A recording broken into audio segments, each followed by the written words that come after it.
Hello' students welcome to our channel. আজি লৈছোঁ তোমালোকৰ মাজত এটা গুৰুত্বপূৰ্ণ জাননী। ইয়াত কি কোৱা হৈছে তোমালোকে চাই যোৱা। ইয়াত কৈছে যে এইটো পেপাৰত দিয়া আছে যে বিদ্যালয় শিক্ষা পৰিষদ অধ্যক্ষ জয়নীয়ে ঘোষণা কৰিছে ২৭ত নতুন নিয়মৰে অনুষ্ঠিত কৰা হ'ব উচ্চতৰ মাধ্যমিকৰ চূড়ান্ত বৰ্ষৰ পৰীক্ষা।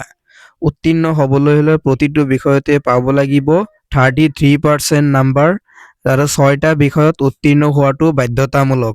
গতিকে ইয়াত কোৱা হৈছে যে 2027 চনৰ যিটো এইচএছ পৰীক্ষা হ'ব 2027 চনৰ পৰা তোমালোকে এইচএছত 30% পালে, অৰ্থাৎ এটা বিষয় যদি 30 পোৱা তেতিয়া পাছ নকৰিবা, 33 পাব লাগিব।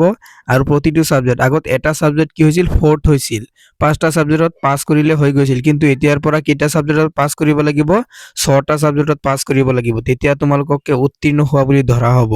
আৰু এটা কথা জানি লোৱা যে ইয়াত কৈছে উপাধ্যক্ষই ক'লে যে বিজ্ঞান শাখাৰ ছাত্ৰই ল'ব পাৰিব বাণিজ্য, কলা শাখাৰো বিষয়, কলা শাখাৰ শিক্ষাৰ্থীয়ে দক্ষতা বিকাশৰ বিষয়ত এই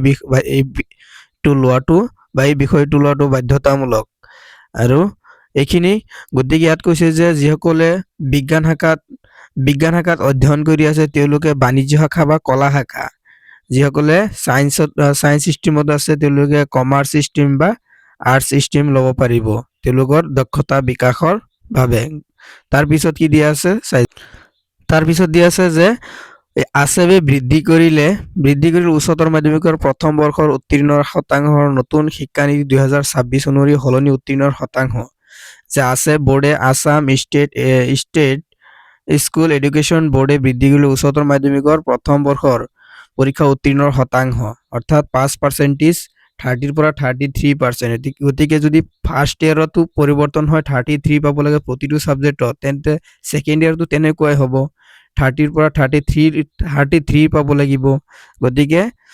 গতিকে অনলি ফাৰ্ষ্ট ইয়াৰত নহয় ছেকেণ্ড ইয়াৰতো এইটো ইমপ্লিমেণ্ট কৰা হ'ব।